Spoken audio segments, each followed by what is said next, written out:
복되고 기쁜 주님의 날입니다. 오늘 주시는 말씀 같이 보실까요? 누가복음 1장 51절에서 53절입니다. 누가복음 1장 51절에서 53절 제가 읽습니다. 그의 팔로 힘을 보이사 마음의 생각이 교만한 자들을 흩으셨고 권세 있는 자를 그 위에서 내리치셨으며 비천한 자를 높이셨고 줄이는 자를 좋은 곳으로 배불리셨으며 부자는 빈손으로 보내셨도다. 아멘. 오늘로 그 복된 소식이요 복음 설교 시리즈를 마무리하겠습니다. 복음에는 두 원수가 있다는 말씀을 드리며 시리즈를 시작했습니다. 율법주의, 반율법주의가 그것인데 이 둘이 사실은 한 뿌리에서 나왔다 그랬죠. 인간이 스스로 주도권을 가지고 주인 되려는, 즉 스스로 하나님 자리에 오르려 하는 죄된 성향이 바로 그 뿌리입니다. 복음은 뉴스라는 형식으로 우리에게 전해졌습니다. 복음이 어떤 형식으로 전해졌는가를 아는 것은 복음의 내용을 아는 만큼이나 중요하다 그랬습니다.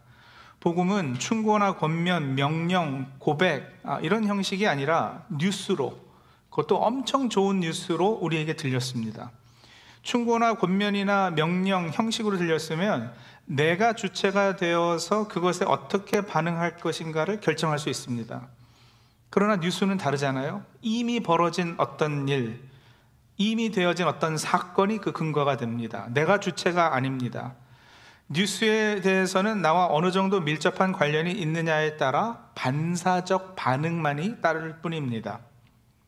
그리고 복음의 본질은 바로 하나님이 사랑이시라에 있다 말씀을 드렸죠. 하나님은 사랑이시라. 거기서부터 모든 것이 출발하는 거예요. 복음의 내용은 4번에 걸쳐서 말씀드렸는데 예수 그리스도 그리고 그분의 사역, 이게 이제 복음의 내용을 이룹니다. 복음이 뭐냐고 질문할 것이 아니라 복음은 누구냐고 질문해야 한다 그랬어요. 왜냐고요? 복음은 인격이기 때문이죠. 예수 그리스도, 그분이 바로 복음 그 자체입니다. 그분께서 하나님의 본체시지만 우리를 위해 하나님과 동등됨을 취할 것으로 여기지 아니하시고 인간의 몸을 입고 이 땅에 오셨어요. 복음이신 그분께서 성육신에서 우리에게 다가오셨고 우리를 위해 낮아지신 그분께서 십자가에 달리셔서 우리의 죄값을 치러주셨고 죄값을 치러주셨기 때문에 사망이 더 이상 그를 가둘 수 없어서 사망 권세를 이기시고 우리 주님 부활하셨습니다. 이게 이제 복음의 내용이에요. 이 복음은 필연적으로 우리 삶 가운데 아름다운 열매를 맺게 할 것인데 하나가 바로 우리가 참된 의를 갖게 되는 것이고 또 다른 하나는 우리가 참된 쾌를 누리게 되는 것입니다. 참된 의는 율법주의를 깨뜨리고 참된 쾌는 반율법주의를 깨부십니다. 그렇게 참된 의와 참된 쾌는 하나님 말씀에 기꺼이 기쁨으로 순종하며 거룩하고 바르며 섬김의 삶을 살게 하는 능력이 됩니다. 자, 여기까지가 이번 설교 시리즈의 요점 정리였습니다. 오늘은 시리즈 마지막 시간으로 복음의 정신이 어떻게 세상의 당연한 이치와는 반대되는가, 복음의 그 역설성에 관해 말씀을 드리겠습니다. 이미 여러 번 말씀드렸지만 복음은 우리 본성과 어긋납니다. 본성은 타고난 것, 선천적인 어떤 성질이잖아요. innate human nature이에요. 그래서 복음은 쉽게 이해하자면 오른손잡이더러 이제부터는 왼손으로 생활하라고 요구하는 것 같이 그렇게 우리 본성과는 어울리지 않는다 그랬어요. 그 복음으로 사는 것이 그래서 어렵습니다. 자꾸 새롭게 복음을 듣고 복음이 들리는 자리에 우리가 서 있지 않으면 영적으로 방심하게 되고 영적으로 잠시 방심하면 복음의 진리를 따라 행하지 못하게 되는 거예요. 왜 그 좋은 복음이 우리 본성과 어긋나느냐 하면 적어도 우리가 믿기로는 아담이 하나님 앞에 죄를 지은 이후 모든 인간은 죄 아래 놓였기 때문이죠. 하나님 앞에 죄를 범해서 하나님과 관계가 끊어지고 모든 인간의 본성은 이제 죄된 성향을 가지게 됐어요. 성향을 가졌다, 어떤 inclination이 이쪽으로 향해지게 됐다, 치우치게 됐다 그 말이죠. 그래서 늘 죄된 것을 선택하고 죄 짓는 방향으로 뭐든지 일을 하고 그쪽으로 치우쳐 있습니다. 어떤 도덕적 윤리적인 죄 것만을 이야기하는 것이 아니고요, 그것을 포함해서 또 근본적으로 하나님 편 되기를 싫어하고 이쪽으로 치우치는, 하나님 쪽을 선택하기보다는 그걸 거부하는 성향을 가지게 됐다. 사람의 본성이 여러분 착할 수도 있고 악할 수도 있잖아요. 근데 착하든 악하든 다 죄된 본성이에요. 우리가 흔히 저 사람 참 착해, 법 없이도 살아, 저렇게 순한 사람이 또 어디 있을까 칭찬하는 그 사람도, 혹은 정말 인간의 탈을 쓰고 어떻게 저럴 수가 있어 하는 악한 사람도 둘 다 본성은 이미 죄된 본성이에요. 그래서 우리가 보기에 착하고 참 여리고 선한 행동을 하는 그 사람도 여러분 구원받지 못한다고 주장하는 것은 기독교에서 바로 그 때문이죠. 아무리 착해도 본성 자체는 죄되기 때문에. 하나님을 주인으로 모시고 통치받기보다는 자기가 주인이 돼서 자기가 스스로 주도권을 갖는 삶을 원하는 성향을 가진단 말이에요. 그래서 여러분, 우리 기독교에서는 좀 조심해서 사용해야 되는 말이 있는데, 우리가 흔히 이렇게 자존심이 상한다, 자존감을 높여야 된다, 이런 표현들 하잖아요. 근데 여러분 한번 생각해 보세요. 자존하겠다는 마음, 자존심이에요. 스스로 자 높을 존 마음심자를 사용했어요. 그러니까 스스로 높이는 마음이 자존심이거든요. 그러니까 자존하는 정도, 자존감 아니겠어요? 근데 기독교는 철저히 낮은 마음으로 하나님을 의지하고 신뢰하고 하나님께 붙어 사는 디펜던트 라이프를 강조한단 말이에요. 그리고 또 성도들과 공존하고 살아야지 돼요. 우리가 자존심, 자존감을 말하는 것은 정확히 따지자면, 물론 그 상황에 따른 뉘앙스가 다르긴 하겠지만 기독교의 기본 정신과 어긋나는 겁니다. 여러분, 우리에게 자연스러운 것들을 이제는요 죄스럽다로 바꿔서 이해를 하시고요, 부자연스럽다는 이제 복음스럽다, 이렇게 한번 우리가 생각해 볼 필요가 있어요. 자연스러운 것들 여러 가지 있잖아요. 인과응보 개념도 마찬가지예요. 너무 당연하고 이치에 맞는 개념이 있지 않습니까? 인과응보란 행의 성안하게 관한 결과를 후에 받게 된다는 말이잖아요. 흔히 죗값 치른다, 그 말이에요. 그래서 불교에서 말하는 덕, 업보, 그러니까 이 인과응보에서 개념이 등장하죠. 우리가 행한 행위는 업보가 되어서 윤회의 고리에서 인간이 벗어나지 못하게 하는, 전생에 지은 죄에 따라 지금 현재 생의 행복이나 고난의 정도가 결정된다, 이렇게 말한단 말이에요. 이 삶에서 내가 한 행위가 다 갚아지지 않으면 결국은 다음 생에까지 이어져서 고생하게 될 테니 착하게 살아라, 덕을 쌓는 삶을 살아라, 이러잖아요. 근데 그게 얼마나 우리에겐 당연하게 들려요. 근데 여러분, 그게 그 당연하고 자연스러운 것이면 혹시 죄된 본성과는 어울리는 개념이 아닐까요? 그렇다면 복음과는 반대되고요. 의심해 보자라는 거예요. 복음의 정신과 주장은 여러분, 그래서 인과응보의 개념을 뛰어넘습니다. 그 수준에 머물지 않아요. 우리는 그걸 초월해요. 복음은 이렇게 주장하거든요. 내가 행한 대로 갚아지지 않는다.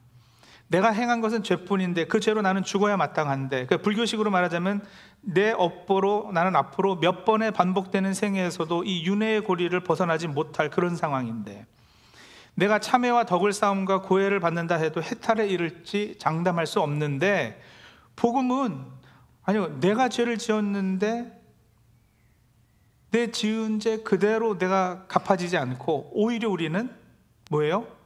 생명의 자리에, 축복의 자리에 서게 되었다, 이렇게 얘기하잖아요. 이게 말이 돼요? 그것도 아무런 조건도 없이 내가 한 어떤 무슨 공로나 이게 없이 이게 됐단 말이에요. 생명과 축복의 자리에 서 있는, 이건 자연스럽게 그냥 보통 자연인에게는 받아들여지지 않는 개념이에요. 이 개념은 자연인이 아니라 성령으로 거듭난 사람이어야만 기쁨으로 받아들일 수 있는 거예요. 지성이면 감천이다, 죽기 아니면 까무러치기다, 그래서 막 소원을 품고 죽으라고 열심으로 우리가 기도하다 보면, 절하다 보면 꼭 이루어질 것이다. 하늘은 스스로 돕는 자를 돕는다. 이게 다 세상 이치로는 맞아요. 세상 방법대로 사는 사람에게는 옳은 말일 것입니다. 그러나 복음으로 사는 사람에게는 사실은 뛰어넘어야 할 인간 본성에서 우러나오는 종교 정신에서 나오는 것이죠. 이렇게 뿌린 대로 거두고 콩 심은 데 콩 나고 하는 이런 당연한 이치는 그런 목사님 다 거짓이란 말입니까? 아니요, 거짓이지 않아요. 세상의 이치는 분명 그렇게 돌아가요. 체험적으로 그것도 사실이에요. 근데 그걸 뛰어넘었다니까요, 복음은요. 그러니까 여러분, 그냥 그 수준에만 머물러 있으면 예수 없이도 신앙생활 할 수 있어요. 복음 없이도 할 수 있습니다. 열심히 하면 여러분, 교회도요, 어느 정도까지 부흥도 해요. 전도 10명 해오면 TV 상품으로 드릴게요. 아이패드 드릴게요. 그러면은 자극되어서 열심히 할 수 있고요. 어떤 보상을 걸면요, 얼마든지 그럴 수 있죠. 그런 교회들 여러 번 봤고요. 복 받기 위해서 열심히 봉사하고 벌 받지 않기 위해서 열심히 헌금해 보세요. 그 나름 효과가 있어요.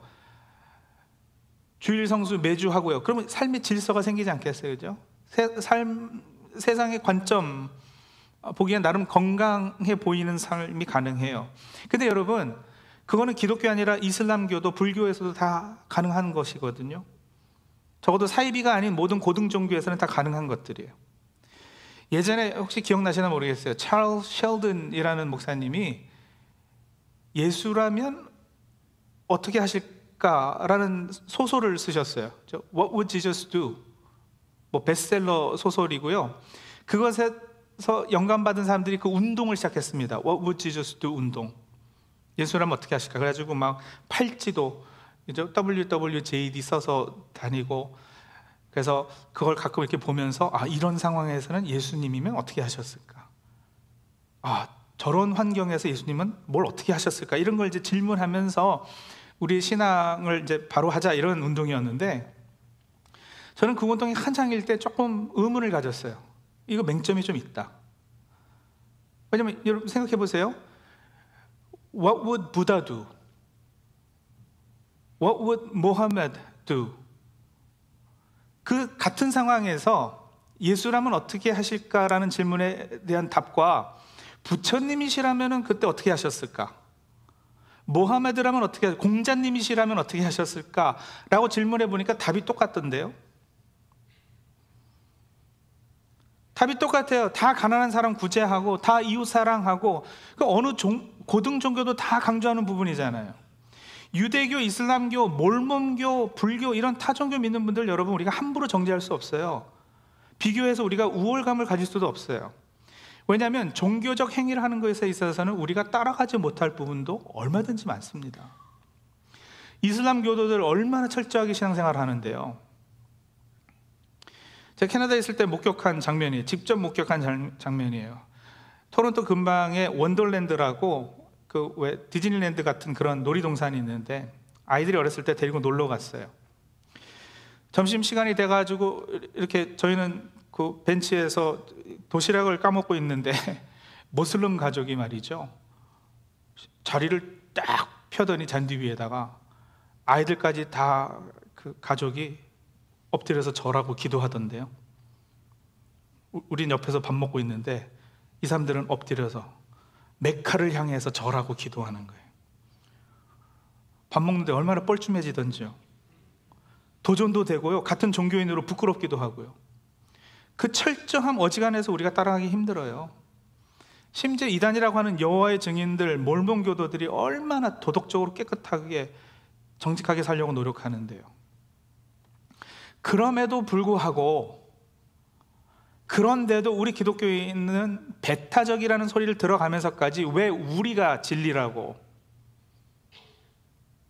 주장을 하느냐? 뭐가 다르기 때문에. 아니, 목사님 다 같은 종교 아닙니까? 뭐로 가도 서울로 가면 되는 거 아닙니까? 아니에요. 같지 않아요. 다 같은 종교가 아닙니다. 다른 종교들이 가지고 있는 틀과 우리 기독교가 가지고 있는 틀이 기본적으로 다르다니까요.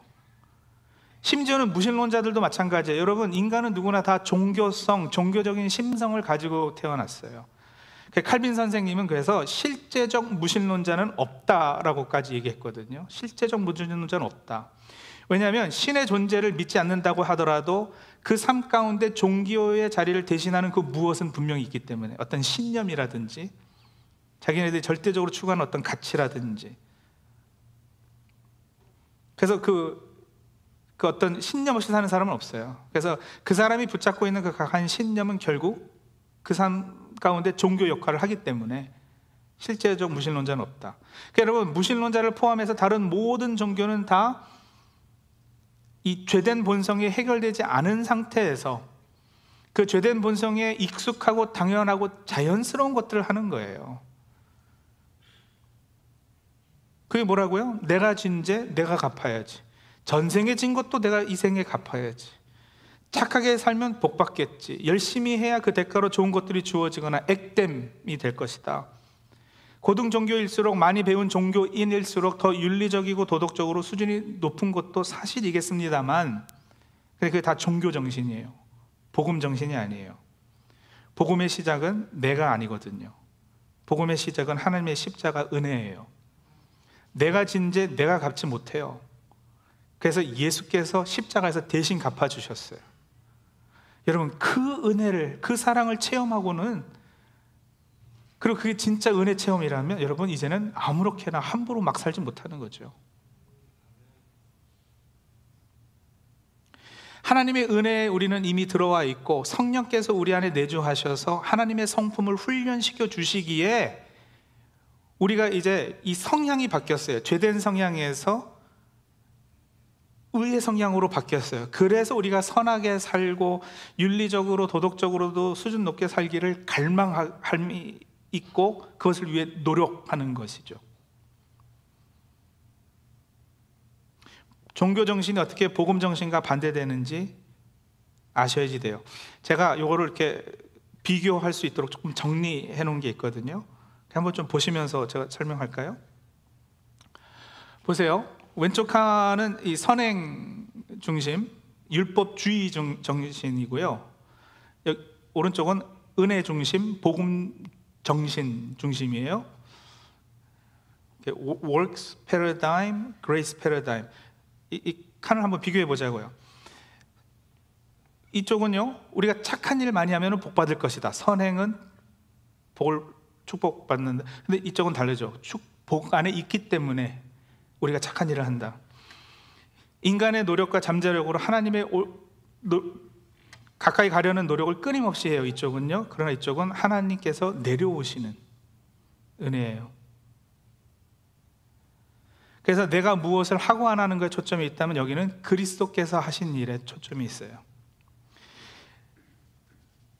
은혜 중심의 사역, 율법 중심의 사역 비교도 마찬가지예요. 보세요. 회개라는 것을 많은 분들이 하나님께로 나가기 위한 노력의 과정으로 이해를 하거든요. 근데 복음주의는 그렇게 얘기하지 않아요. 나의 연약함과 나의 은혜를 받아들이는 내가 과정으로 이해를 해요.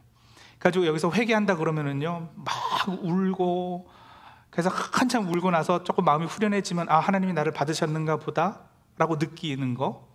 근데 이쪽은요, 하나님이 나를 버리신 것이 아니라 내가 하나님을 거절한 것을 깨닫고 이제는 그렇게 살지 않겠다라고 방향을 바꾸는 과정을 얘기하죠. 내가 회개하고 의로운 삶으로 새로운 헌신을 하고, 또 그래서 뭐 큐티도 한 100일 빠지지 않고 막 이렇게 살면 막 이렇게 뿌듯하고 기뻐요. 근데 여기는요, 변하지 않는 은혜와 하나님의 사랑이 기쁜 거예요. 기쁨, 이거 들어보셨죠? Jesus first, others second, you last. 그래서 첫째 따니까 joy. 그게 기쁨이다. 예수님을 우선하고 그 다음은 나고 다른 사람을 위해서 희생하는 그런 삶을 살아야 그게 기쁨일 것이다 얘기하지만요, 아니요. 참 기쁨은요, 나의 가장 연약할 때도 하나님께서 나를 받아주시고 사랑해 주신다.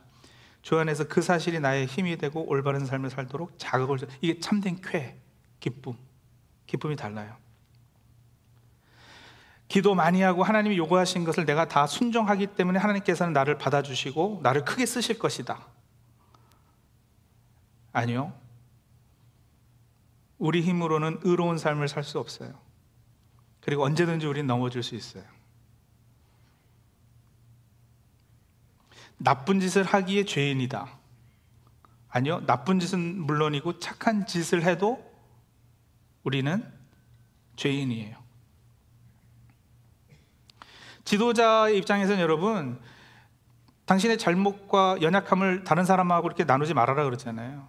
근데 복음은요, 지도자로서 연약함을 자랑하라 그래요. 그래서 하나님의 강함이 드러나도록. 내가 경건하게 살고 깨끗하기 때문에 다른 사람을 판단하고 비난, 바리새적 될수록 다른 사람을 정죄하면 더 강해져요. 근데 복음은 뭐라 그래요? 나도 똑같은 죄인이기 때문에 판단하고 비난할 수 없다. 술, 담배, 음악, 취미, 친구들은 어떤 사람을 사귀는가, 이런 어떤 윤리 도덕적 문제에 있어서 해야 되는 거 안 돼야 되는 것이 뚜렷하게 정해져 있어요. 성, 속을 완전히 이원론적으로 이렇게 딱딱 구분을 하죠. 가지고 뭐 옛날에 그런 얘기들 했잖아요. 목사님 자녀가 귀걸이를 하고 와, 예? 그런 게 굉장히 비난거리가 됐단 말이에요. 근데 여기는요, 하나님의 말씀과 성령의 인도하심을 따라 무엇이 나에게 유익하고 유익하지 않은지를 성령의 인도하심에 따라 스스로 결정하는. 여러분, 우리가요, 성경적이 아니라 그냥 우리 문화권에서 용납하고 용납하지 않은 걸 가지고 종교적으로 정해놓고 된다 안 된다 이야기하기도 했어요. 특히 우리 한국 유교 문화권의 영향을 받아서 이런 거는 된다, 이런 건 안 된다 정해놓은 윤리 기준들이 있었거든요. 근데 그거를 교회 안으로 갖고 들어와가지고 종교적으로 지키고 그거 못 따르는 사람들은 제외시키고 비난하고 이런 적들이 있었단 말이에요. 근데 그건 복음이 아니에요. 죄인들과 같이 놀지 말라 그래요. 근데 복음은요, 죄인들을 사겨라, 사회 약자들과 친해져라 얘기해요. 내가 정말 하나님 사랑한다면은 목사가 되거나 선교사가 되고요. 그리고 목사님들은 보통 성도들보다 더 영적인 사람들이다 라고 생각하죠. 절대 그렇지 않습니다. 같은 부르심을 받았어요. 그 부르심에 따라서 우리의 역할이 다를 뿐이에요. 우리는 다 하나님께서 부르신 제사장들이에요. 만인 제사장.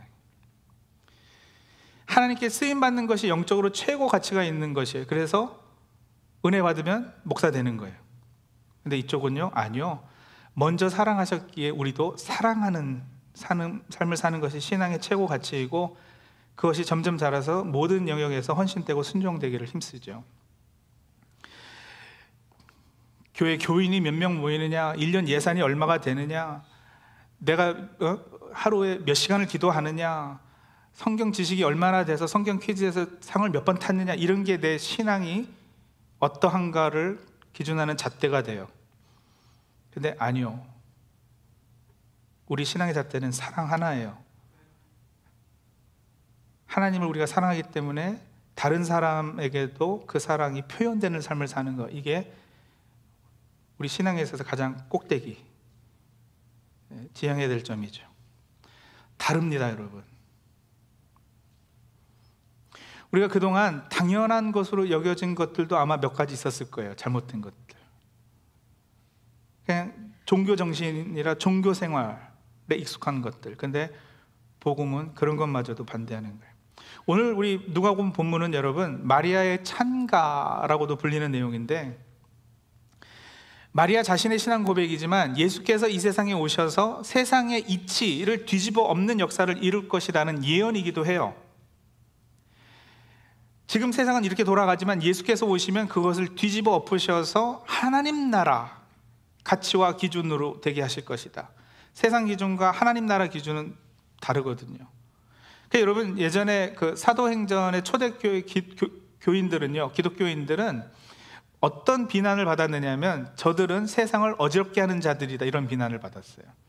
근데 그 어지럽히는 자들이다라는 그 표현을 원어로 보면 업사이드 다운 시키는 자들이다 이랬거든요. 세상을 뒤집어 엎는 자들이다. 옛날엔 그게 욕이었는데 여러분, 이건 칭찬이 돼야지 돼요. 교만한 자들 흩으시잖아요. 권세 있는 자들 내리치신다고 그러시잖아요. 비천한 자들은 근데 어떻게 하세요? 오늘 본문에 높이시고, 줄이는 자는 좋은 것으로 배불리시고 부자는 빈손으로 보내셨다. 그동안 우리가 당연하게 여기던 것들의 역행입니다. 예수께서 육신을 입고 이 땅에 오셔서 십자가에 달려 죽기까지 우리를 위해 복종하셨기 때문에 그동안 우리가 당연한 것으로 여기던 세상의 이치, 너무 자연스러운 세상의 질서가 이제는 뒤집어지는 거예요.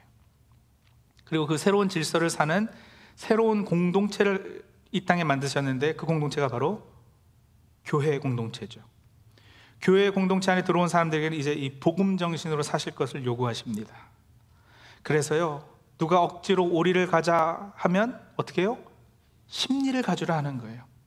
세상의 이치로는 오리를 가자 그러면 오리 가는 거 계산해서 다 받아내야 되는데, 그게 당연할 것인데, 아니요, 더 오리를 더 가져라.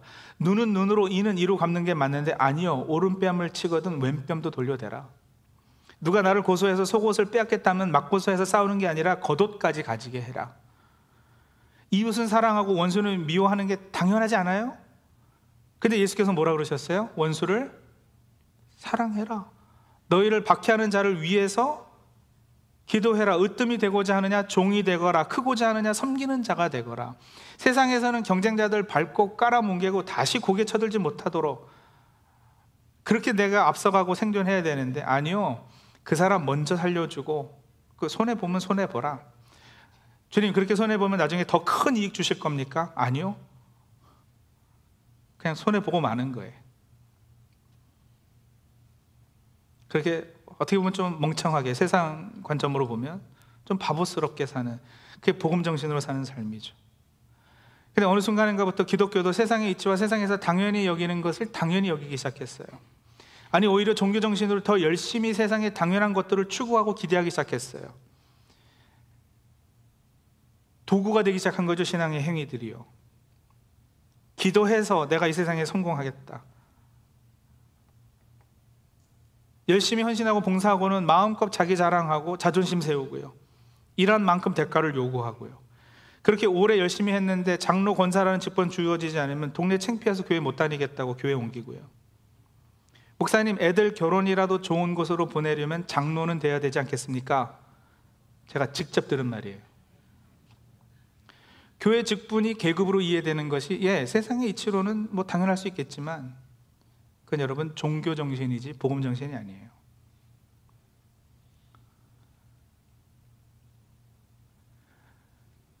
신앙인 개인뿐만 아니라 교회들도 마찬가지예요. 주님의 문된 교회면 다 같은 편이어야 되지 않겠어요? 근데 요상하게도 교회가 경쟁해요, 서로요. 우리 교회가 잘 되면 저쪽 교회가 힘들어지고, 저 교회가 잘 되면 우리 교회가 힘들어요. 이게 대체 무슨 일인지 모르겠어요. LA에 어떤 대형 교회가 문제가 생겨서 교회가 갈라지게 된 적이 있어요. 주변의 교회들이요, 세교 맞을 준비들 하자면서 미소를 감추지 못했다죠. 같은 편이 아닌 거예요. 세상의 이치대로가 종교 정신이면 복음 정신은 하늘의 이치입니다. 자, 이제 성도님들 결단하셔야지 돼요. 어느 정신으로 사시겠습니까?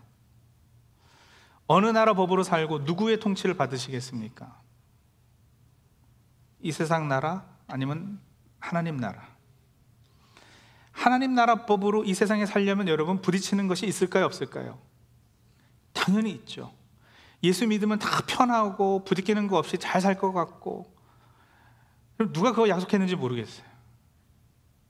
거짓이에요. 아니요, 오히려 고민이 더 많아지고요, 없던 갈등도 생기고요, 이렇게 사는 것이 옳은가 늘 질문하게 되고요. 한국에서 미국으로만 이민 와도 미국 법에 익숙하지 않아서 손해보는 것도 있고 적응이 영 안 되는 것이 있는데, 세상 나라 한참 살다가 이제 하나님 나라 백성 돼서 하나님 나라 법으로 이 땅에서 살기 시작하면 여러분, 그게 편할 리가 있겠어요? 그래서 성령께 이끌려서 우리가 한동안은 훈련받아야 되는 거예요. 생각의 틀과 마음의 변화가 있어야 되는 거예요. 자연스럽다는 것이 죄스럽다, 부자연스럽다는 것이 복음스럽다로 이게 바뀌어야 돼요. 그렇죠?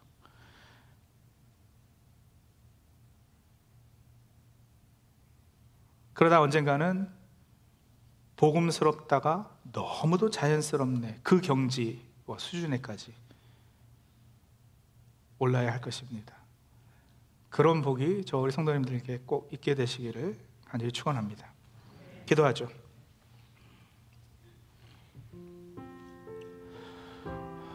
복음 설교 시리즈 마무리하면서 오늘은 결단하며 우리 기도를 하나님 앞에 나가면 좋겠습니다. 하나님, 복음의 정신으로 살기 원합니다. 너무도 익숙한 당연한 세상의 정신, 세상의 이치, 세상 가치로 살아가는 거 이제는 좀 뒤로 하고 복음이 자연스러워지는 은혜 있게 도와주옵소서. 그렇게 한번 기도하며 나갈까요? 혹시 그동안 내가 너무나도 자연스러운 종교심에서 우러난 종교 생활하지 않았는가?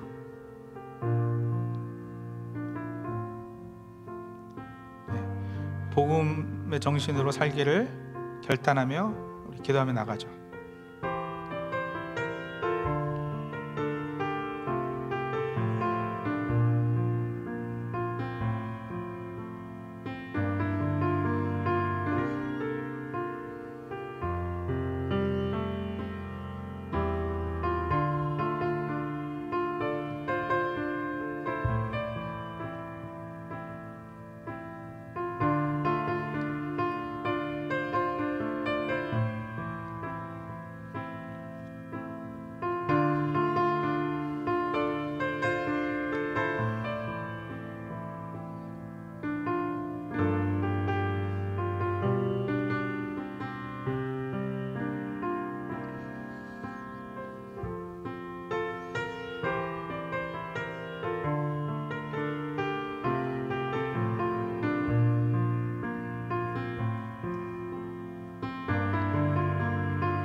하나님, 우리 주 예수 그리스도께서 십자가에서 세상 질서를 뒤집어 놓으셨고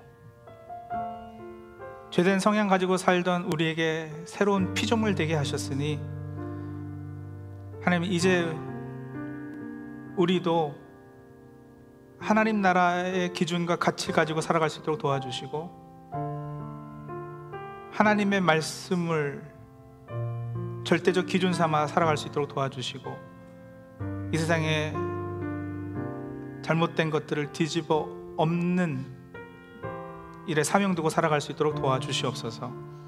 그렇게 복음의 사람들 다 되게 해주실 줄로 믿고 감사할 때 예수 그리스도의 이름으로 기도합니다. 아멘.